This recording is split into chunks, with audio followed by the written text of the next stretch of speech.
Taiwan में चीन से निपटने के लिए बड़ी तैयारी में जुटा अमेरिका। ताइवान में हथियारों का बड़ा डिपो तैयार कर रहा है अमेरिका। चीन ताइवान की समुद्री नाकेबंदी करेगा तो जवाब देंगे, कहा अमेरिका ने।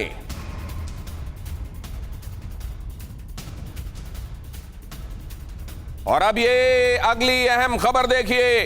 ताइवान में अमेरिका के आर्म्स डिपो पर चीन की पैनी नजर। चीन के विदेश मंत्री ने कहा, हमें हल्के में ना ले अमेरिका।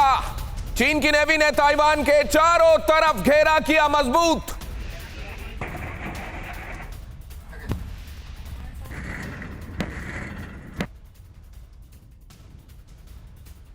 यहां भी असल में अब चीन ये कह रहा है कि अमेरिका खुलकर सामने आए, ताइवान के बहाने चीजें बहुत हो चुकी। हालांकि उस तरीके से ये क्लियर इंडिकेशन नहीं है जैसे रशिया की तरफ से हो रहा है। रशिया ने तो बहुत सीधे सीधे ललकारा, जैसा आशीष आपको बता रहे थे अभी। अगली अहम खबर देखिए। ताइवान के रक्षा मंत्री की चीन को खुली चेतावनी। चीनी विमान हमारे क्षेत्र में घुसे तो मुंह तोड़ जवाब देंगे।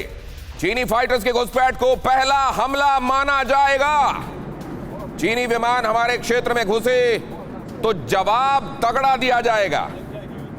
अब इसको इन टोटलिटी देखिए। असल में अभी भी चीन ताइवान आपको बहुत प्रत्यक्ष दिखाई दे रहा है, लेकिन अमेरिका यहां कहीं नेपथ्य में है, पार्श्व में नजर आ रहा है।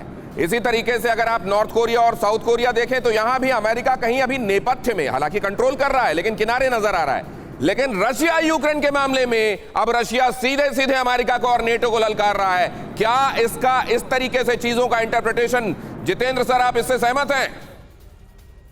बिल्कुल, एक तरीके से देखा जाए तो इनडायरेक्ट प्रेशर यूरोप पे बहुत ज्यादा आ गया है और यूरोप के बहुत सारे देश अब सोचने लगे हैं कि किस हद तक उन्हें अमेरिका की स्ट्रेटेजी में शामिल होने की जरूरत है। और इस तमाम चीजों में एक फैक्टर जो हम इग्नोर कर रहे हैं वो चीन का फैक्टर, कि चीन की दो स्ट्रेटजीज है। एक तो किस तरीके से नेटो को वीकन किया जाए, और दूसरा जो है इस तमाम युद्ध में जब रूस जितना कमजोर हो रहा है, रूस की डिपेंडेंस चीन के ऊपर बहुत अधिक बढ़ रही है और जितने ज्यादा नेचुरल रिसोर्सेज चीन के पास, रूस के पास हैं, उसके जरिए आने वाले दिनों में स्ट्रेटेजिक गेन चीन के लिए बहुत ज्यादा होने वाली है।